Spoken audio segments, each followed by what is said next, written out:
VIP 사랑주일 이후로 저는 하나님이 어떤 분이신가 하는 기독교의 기본에 대해서 설교를 하고 있습니다. 지난번에는 하나님의 사랑에 대해서 말씀을 전했습니다.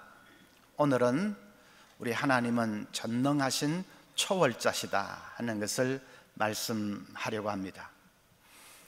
인간은 온갖 제약과 한계에 둘러싸여 있지요. 인간뿐 아니라 피조물은 다 온갖 한계와 제약과 연약함에 둘러싸여 있습니다. 그러나 하나님께는 어떤 한계도 제약도 없습니다. 우리가 생각할 수 있는 그 제약과 한계와 모든 것을 초월해 계시는 분이 하나님이십니다. 조금 구체적으로 말씀드리겠습니다. 하나님은 능력의 한계를 초월해 계십니다. 그래서 불가능이 없으신 분이십니다. 그것을 하나님의 전능이라고 합니다. 전능 혹은 전지전능, 하나님은 전지전능하신 분이십니다. 하나님의 전능은 성경 제일 처음 창세기 1장 1절에 나타나 있습니다. 태초에 하나님이 천지를 창조하시니라. 이 온 우주 만물을 창조하셨다라고 말씀합니다. 여러분, 우리가 살고 있는 이 태양계가 얼마나 큰지 아십니까? 태양계 끝에서 끝까지가 90억 킬로미터라고 합니다. 90억 킬로가 얼마나 되는지 감이 잘 안 오시지요. 그런데 그 큰 태양계도 이 은하계 안에서는 지극히 작은 일부분입니다. 은하계 안에 태양과 같은 그런 항성이 2천억 개가 있습니다.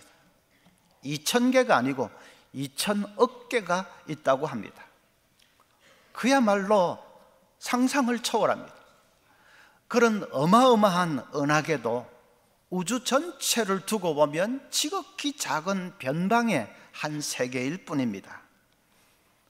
우주라는 것은 정말 끝이 없는 광대무변한 세계입니다.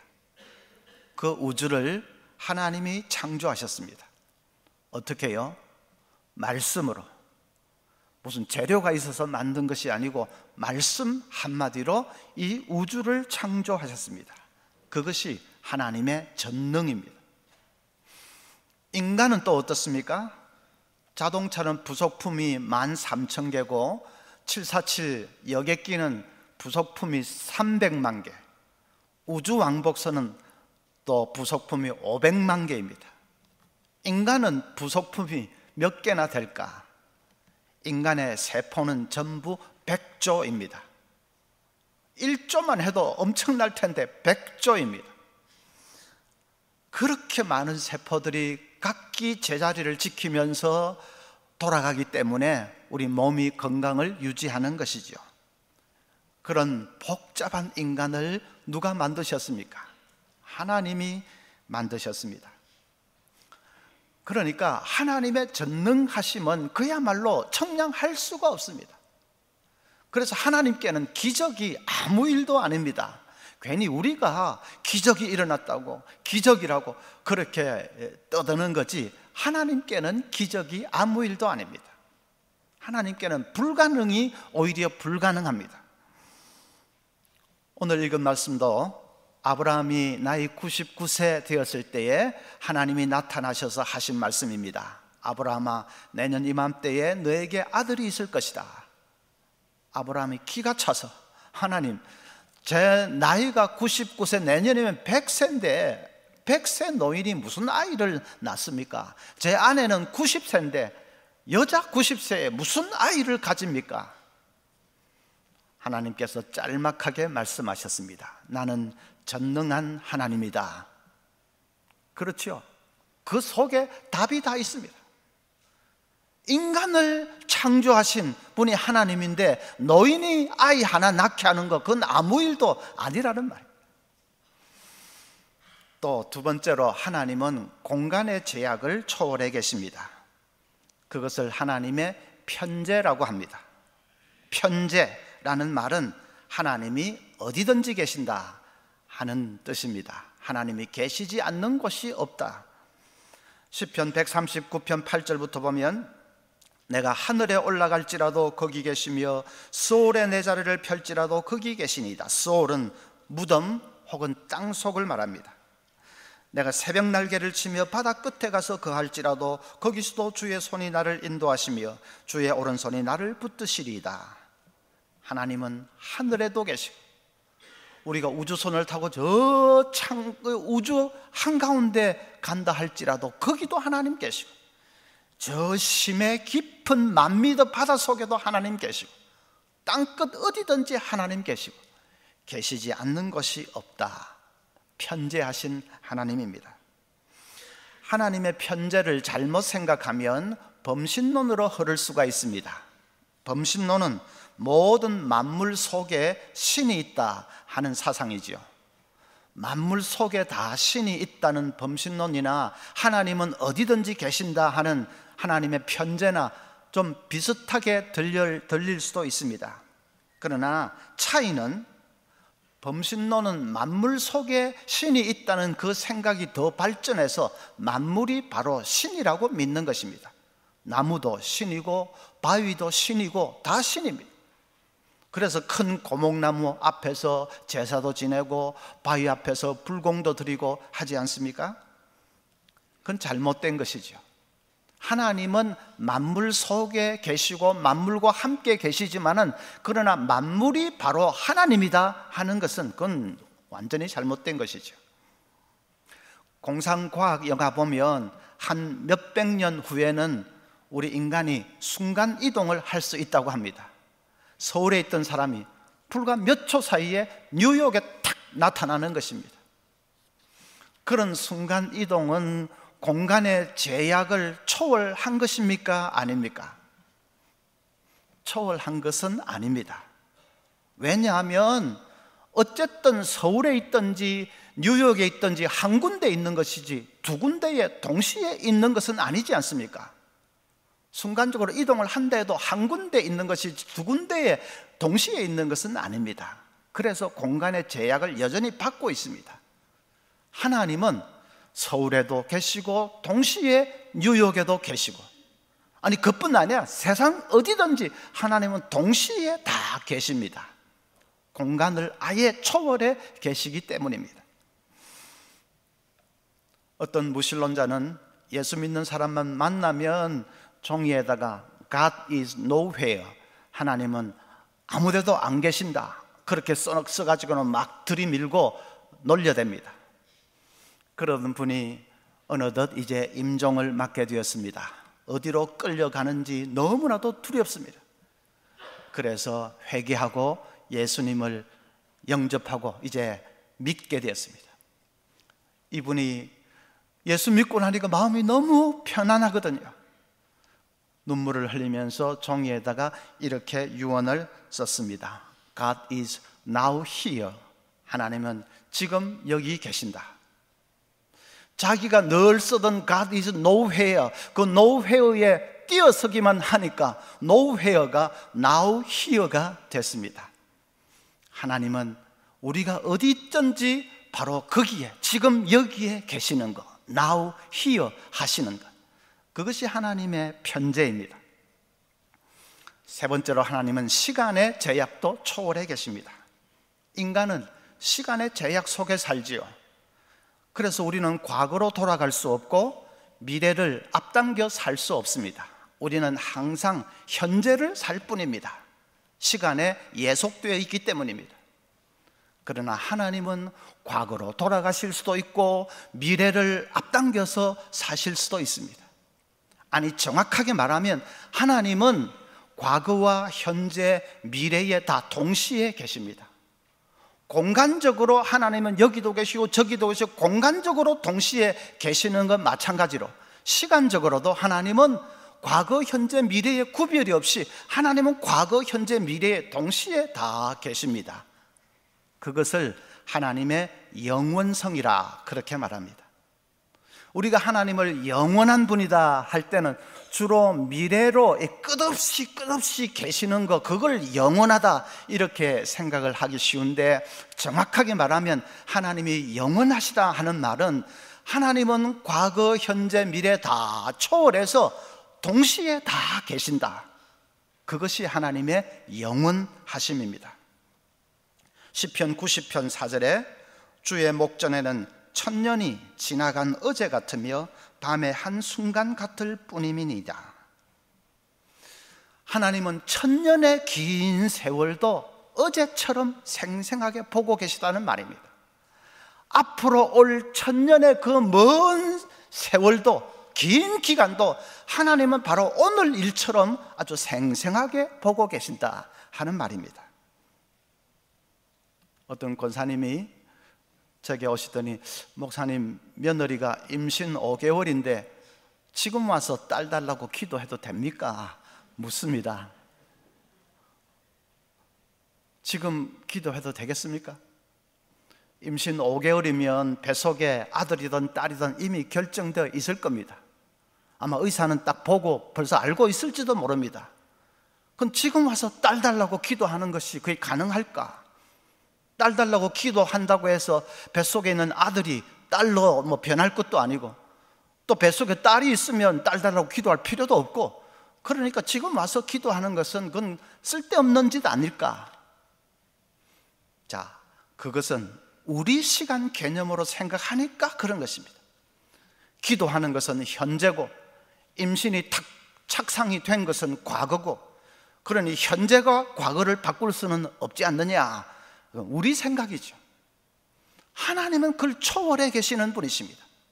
그래서 우리가 지금 딸 달라고 기도하는 것을 보시고 하나님은 과거로 돌아가셔서 임신할 때에 딸이 되게 하실 수 있는 것입니다. 하나님이 과거로 돌아간다, 이 돌아간다는 말 자체가 어폐가 있습니다. 하나님께는 돌아가고 말고도 없습니다. 과거, 현재, 미래에 동시에 다 계시는 분이니까 엄밀하게 말하면 돌아가는 것도 아니지요. 자, 그런 것은 얼마 전에 상영했던 영화 인터스텔라 보신 분들은 금방 이해하실 겁니다. 그 영화 보면 저 우주로 날아가서 빛의 속도로 그렇게 여행을 하니까 나중에 아버지가 지구상에 있는 딸보다도 더 젊어 있지 않습니까? 그리고 5차원의 세계에 들어가니까 미래의 사람이 그냥 과거에 나타나기도 하고, 시간이 과거, 현재, 미래 일직선이 아니라 막 교차되어서 나타납니다. 5차원의 세계에 들어가기만 해도 그런데 하나님은 5차원이 아니라 50차원도 더 위에 계신 분인데 하나님의 시간을 초월해서 계시는 것은 당연한 것이죠. 그래서 임신 5개월이지만은 딸 달라고 기도하면, 그래서 딸을 얻었으면 그건 기도의 응답입니다. 임신 5개월이 문제가 아니라 내일 해산할 텐데 오늘 딸 달라고 기도해도 됩니다. 그러면 응답받을 수 있습니다. 하나님은 그 기도를 보시고 과거로 돌아가셔서 임신할 때 딸 되게 하실 수 있는 것입니다. 그러나 우리가 그렇게 물론 기도하지만 하나님께서 뜻이 계셔서 그 기도 들어주지 않으시고 아들 주실 수도 있습니다. 그건 하나님 다른 뜻이 있으시겠지요.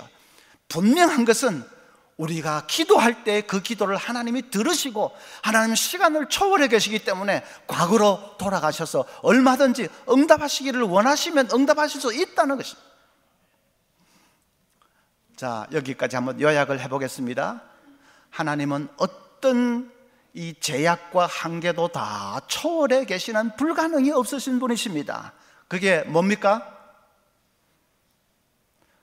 금방 말했는데 이제 잊어버리지 마시고 전능, 하나님의 전능하심이죠. 하나님은 공간의 제약을 초월해서 어디든지 동시에 계시는 분이십니다. 뭡니까? 하나님의 편재하심. 하나님은 시간을 초월해서 과거, 현재, 미래 그냥 동시에 다 계시는 분이고 과거로 돌아갈 수도 있고 미래를 먼저 가실 수도 있는 분. 뭡니까? 하나님의 영원하심. 여러분, 우리 하나님이 이런 무한히 크신 하나님이신 것을 믿으십니까? 하나님께서 우리가 생각할 수 있는 온갖 제약과 한계를 다 초월하신 전능자시고 초월자시고 영원하신 분이시라는 것을 여러분 믿으십니까? 그게 중요합니다. 제가 이전 교회에서 목회할 때에 한 번은 말기암 환자 한 분을 신방을 갔습니다. 말기암이니까 너무 쇠약해서 보기에도 얼마 버티지 못할 것 같습니다. 그런데 같이 가셨던 장로님이 기도를 하시는데 우리 예수님은 죽은 나사로도 살려내셨지 않습니까? 하나님 이 집사님 꼭 회복시켜 주십시오. 하나님 하실 수 있습니다. 기적을 베풀어 주십시오. 얼마나 담대하게 기도하시든지 저도 큰 소리로 아멘 아멘 했습니다.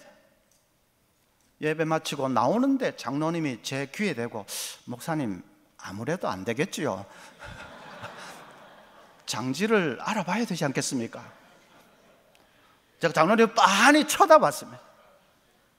아무래도 안 될 것 같으면 기도할 때도 그렇게 하시든지, 하나님 이 사람은 아무래도 안 되겠네요 그래 하시든지, 기도할 때는 죽은 사람도 살려내신 예수님하고 기도해놓고는 지금 기도 마친 지 한 10분도 안 되는데 문지방도 넘어서지도 않았는데 아무래도 안 되겠지요. 처음부터 믿었던 것이 아니었습니다. J.B. 필립스라는 사람이 쓴 책 중에 Your God is too small 하는 책이 있습니다. 당신의 하나님은 너무 작다. 필립스는 그 책에서 신자들이 생각하는 하나님이 너무 작은 하나님일 경우가 많다는 겁니다. 어떤 사람은 무슨 필요할 때 선물이나 툭툭 안겨주는 산타클로스 정도로 하나님을 생각합니다. 어떤 사람은 늘 까다롭게 우리를 감시하는 무슨 교통순경 비슷하게 하나님을 생각합니다. 하나님을 너무 그렇게 작게 생각하고 있으니까 신앙이 늘 바닥을 기고 있다는 것입니다. 우리의 신앙의 수준은 내가 어떤 하나님을 생각하느냐 하는 하나님 인식의 수준에 정비례 하는데, 하나님을 그냥 쥐꼬리만하게 생각하고 있으니까 우리 믿음도 늘 쥐꼬리만한 믿음에 머물러 있다. J.B. 필립스의 말이 맞습니다. 여러분, 얼마나 크신 하나님을 믿느냐가 중요합니다. 저는 석사과정을 텍사스에 있는 달라스 신학교에서 했습니다. 달라스 신학교는 지금은 아주 신학교들 중에서 유수한 좋은 학교지만은 초창기에는 재정적인 어려움을 많이 겪었습니다.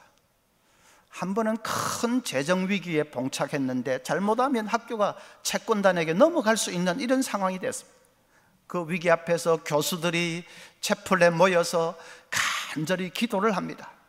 한 분씩 돌아가면서 기도를 하는데 해리 아이런사이드 교수 차례가 됐습니다. 아주 유명한 성경신학자입니다.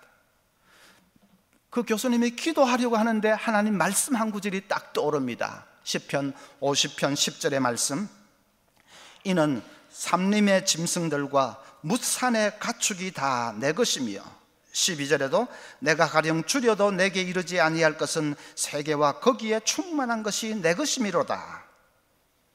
그 말씀이 생각나서 해리 아이런사이드 교수가 그 말씀 붙들고 큰 소리로 하나님 아버지, 뭇산의 가축이 다 하나님의 것 아닙니까? 그 중에 조금만 팔아서 우리 학교 도와주십시오. 학교가 은행에 넘어가게 생겼습니다. 간절히 기도했습니다. 그런데 그 시각에 웬 신사가 학교 사무실을 찾아왔습니다. 그분은 포트워스 근교에서 큰 농장을 경영하는 분인데 자기가 무슨 다른 사업을 해보려고 소 두 화차분의 소떼를 팔았습니다. 그런데 길이 열리지가 않습니다. 돈은 쥐었는데 고민을 하고 있는데 기도하는데 너 그 돈 신학교에 바치지 않겠느냐, 하나님의 종을 키우는 일에 바치지 않겠느냐 하는 음성이 들려옵니다. 뜬금없이 갑자기 신학교는 무슨 신학교냐 이렇게 무시하려고 하는데 워낙 음성이 또렷한데 성령의 음성이 분명합니다. 그래서 고민을 하다가 거부할 수가 없어서 순종하기로 결심을 하고 이제 여기 왔다고 하면서 사무실 직원에게 수표를 한 장 내놓았습니다. 보니까 학교가 빚지고 있는 금액과 거의 비슷한 금액이었습니다. 지금 총각을 다투는 것을 아니까 직원이 그 수표를 들고 2층 교수들이 기도하는 곳으로 뛰어 올라가서, 그래서 루이스 체이프 학장 귀에 대고 소곤소곤 자초지종을 얘기하고 수표를 내놓았습니다. 수표를 보더니 학장이 눈이 휘둥그레져 가지고, 그래서 조금 전에 기도했던 그 해리 아이런사이드 교수를 향해서 큰 소리로 외쳤습니다. 이보게 해리, 하나님이 정말 소떼를 팔았어. 달라스 신학교 초창기 역사에 남아있는 생생한 감정입니다. 여러분, 그 기도했던 교수님 보십시오. 하나님, 무산의 가축이 다 하나님의 것 아닙니까? 이 세계에 충만한 것이 다 하나님의 소유 아닙니까? 그러니 하나님 마음만 먹으시면 얼마든지 우리 학교를 건져주실 수 있습니다. 하나님 도와주십시오. 그가 믿는 하나님은 too small, 그런 하나님이 아니었습니다. 크고 무한하신 하나님, 전능하신, 불가능이 없으신 하나님이었습니다. 그러니까 믿음도 컸고 기도도 컸고 응답도 컸습니다. 여러분, 우리가 이 전능하신 하나님에 대해서 눈이 열려져야 합니다. 말씀을 보면서 정말 내가 믿는 하나님이 이렇게 놀랍고 무한하신 하나님이라는 사실에 대해서 우리 영안이 열려야 되겠습니다. 그러면 믿음이 커지는 것은 그냥 저절로 커지는 것이죠. 이제 진짜로 중요한 사실이 있습니다. 요한복음 1장 12절 보면, 영접하는 자 곧 그 이름을 믿는 자들에게는 하나님의 자녀가 되는 권세를 주셨으니, 이제 성경 보다가 하나님이라는 말이 나올 때마다 여러분 전능하신 하나님을 딱 머리에 떠올리셔야 됩니다. 그런데 영접하는 자 그 이름을 믿는 자들에게는 하나님의 자녀가 되는 권세를 주셨다. 하나님이, 우리가 예수님을 믿고 영접하면 하나님이 내 아버지가 되시고 나는 그분의 아들, 딸이 된다 하는 말이지요. 그게 얼마나 놀라운 일입니까? 전능하신 하나님이 바로 내 아버지시다. 불가능이 없으신 크고 무한하신 초월자 하나님이 내 아버지시다. 늘 내 곁에 계시고 나를 너무나도 사랑해 주시는 내 아버지가 되신다. 그것처럼 여러분 놀랍고 감사한 일이 어디 있습니까? 우리가 정말로 그 사실을 깨닫는다면 그것은 우리 지성에 벼락을 맞는 그런 충격이 아닐 수 없습니다. 나쁜 의미에서 충격이 아니라 너무나도 놀랍고 고마워서 우리의 이 흐리멍덩하는 생각, 지성에 벼락을 맞는 것 같은 그런 엄청난 충격이 아닐 수가 없습니다. 그래서 아마 성도 여러분도 그런 경험이 다 있을 겁니다. 여러 가지 염려할 일들이 많고 기도 제목이 많아가지고, 그래서 심야 기도에 나왔는데 한참 기도하다 보니까 그 기도 제목들 어디로 갔는지 다 사라져버리고 그냥 나중에 보니까 아버지, 아버지, 아버지만 부르고 있습니다. 무한하신 그 하나님이 내 아버지가 되시고 내 이 모든 걱정거리, 이 모든 불안, 이 모든 기도 제목 하나님이 다 하시고 하나님이 책임져 주시는 내 아버지가 되신다는 사실이 너무나도 고마워서, 그래서 그냥 다른 기도 생각도 안 나고 그냥 아버지, 아버지, 눈물 콧물 흘리면서 밤새워 아버지만 불렀던 그런 경험이 있으실 겁니다. 우리 새신자 여러분들도 앞으로 꼭 그런 은혜로운 순간이 오게 됩니다. 그런데 로마서 8장 15절에 보면, 너희는 다시 무서워하는 종의 영을 받지 아니하고 양자의 영을 받았으므로 우리가 아빠, 아버지라고 부르짖느니라. 자, 여기에 이제 조금 더 발전이 있습니다. 그냥 아버지가 아니고 아빠라고 부르게 된다. 아빠 하는 것은 부자간에 그야말로 친근하고 가까운 것을 표현하는 거 아닙니까? 며느리가 시집 온 지 얼마 안 돼서 처음에는 아버님 합니다. 거리가 막 10리, 20리 먼 거죠. 조금 세월이 지나면 아버지 합니다. 그래도 아직 멉니다. 아빠 하면 이제는 그냥 친딸이 다 된 것이죠. 아빠라는 것은 더 이상 가까울 수 없는 사이인데, 아까 로마서 8장 15절에 뭐라고 했습니까? 하나님을 아빠라고 부르는 그런 관계가 된다. 하나님을 아빠라고까지 부른다는 말은 우리가 하나님께 기도할 때에 아무 격식이 필요 없다는 것입니다. 아버지와 아빠와 아들 사이에 무슨 형식이 있고 격식이 있습니까? 여러분이 퇴근해서 집에 들어서는데 아직 어린 아들 녀석이 쫓아나오더니 친애하는 부친이시여, 오늘 있었던 일 몇 가지 말씀드리겠습니다. 그러면 주먹이 한 대 나가겠지. 이놈이 치매 걸렸나 하겠죠. 아빠라고 우리가 부르는 것은 기도할 때 아무 격식이 필요 없다는 말입니다. 저희 아이들이 어렸을 때 아름이는 지 엄마에게 온갖 얘기를 다 합니다. 뭐 이번에 짝이 된 아이는 뚱뚱하다느니, 너무 잘 먹는다느니, 또 뭐 영어 선생님 좀 이상하다느니 별의별 얘기를 다 합니다. 한 번은 제가 옆에 앉아 있는데 또 엄마, 우리 담임 선생님은 바코드인데 그런데 옷은 되게 멋쟁이처럼 입고 다닌다. 바코드라고, 그게 무슨 말인데 했더니 아빠는 바코드도 몰라? 대머리 있잖아. 머리카락 몇 개 흐르는 사람 바코드랍니다. 여기 뭐 조금 계시네요. 그렇게 온갖 얘기 다 하고 웃고 떠들고 히히덕대고 그러다가 왈칵 껴안고, 그게 아빠하고 그 자식, 부모 자식 아니겠습니까? 우리가 하나님께 기도할 때도 하나님 아버지, 내 아빠 되신 하나님 기도할 때에 아무 격식이, 형식이 필요 없습니다. 아버지, 내가 친구한테 이런 말 들었는데 너무 마음이 괴로워요. 제 마음을 좀 붙들어 주세요. 염려하지 말라고 하셨지만 자꾸 걱정이 돼요. 아버지, 염려하지 않을 수 있도록 제 마음을 좀 꼭 붙들어 주세요. 뭐든지 기도할 수 있습니다. 있는 그대로 솔직하게 다 내어놓으면 됩니다. 하나님, 기도한 지 한 달 됐는데 왜 빨리 응답 안 해주세요? 정말 살아계신 거예요? 아닌 거예요? 원망할 수도 있고 때를 쓸 수도 있습니다. 내 아빠이시기 때문에. 여러분, 특히 새신자 여러분 잘 기억하십시오. 기도는 대화입니다. 무슨 거창하고 엄숙한 그런 종교적인 표현 뭐 그런 것이 아니고, 기도는 그냥 내 아버지와 대화하는 것입니다. 하나님 아버지와 대화, 마치 아빠에게 하듯이 대화하는 것입니다. 기도를 어떻게 해야 되는지 모르겠다 하시면 내가 부모와 어떻게 대화하는지 그걸 연상을 해보시면 그대로 하시면 됩니다. 하나도 어렵지 않습니다. 그렇게 쉽게 하는 기도인데 응답 받을 때는 막강하게 응답을 받습니다.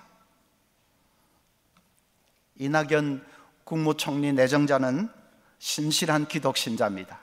2003년부터 믿었다고 합니다. 그 당시에 하나밖에 없는 아들이 중병에 걸렸습니다. 그때 페이스북에 이런 글을 올렸습니다.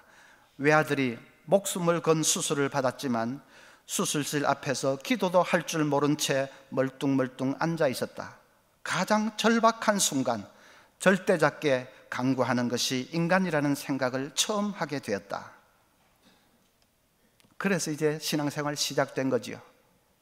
아들은 기적으로 완쾌가 되었고 그 병이 계기가 되어서 진로를 바꾸어서 의사가 되었습니다. 그런데 그 이낙연 내정자 말이 그런 일이 한두 번이 아니었다는 것입니다. 아들과 관계되어서 하나님께서 그 가정에 몇 번이나 기적을 행해 주셨다고 합니다. 하나님이 살아계신 증거가 너무나도 분명하니까, 그러니까 믿음 생활을 잘 하지 않을 수가 없는 것이지요. 아주 신실한 신앙인이 되었습니다. 오늘 이 자리에 계신 우리 모든 성도님들 다 큰 믿음의 소유자가 될 수 있기를 바랍니다. 바닥을 기는 그런 믿음이 아니라, 쥐꼬리만한 그런 믿음이 아니라 큰 믿음의 소유자들이 되어야 되겠습니다. 전능하신 하나님을 향해서 내 눈이 열리기만 하면 그럼 저절로 그렇게 됩니다. 하나님의 크고 무한하심을 내가 깨닫게 해달라고 기도도 하시고, 우리 영안을 열어달라고 기도도 하시고, 그래서 눈이 열리기만 하면 뭐 저절로 큰 믿음의 소유자가 됩니다. 늘 기도 가운데, 삶 가운데 전능하신 하나님을 체험하면서 또 놀라운 기도의 응답을 받으면서 복된 그런 영광스러운 삶을 사는 우리 모두가 될 수 있기를 바랍니다.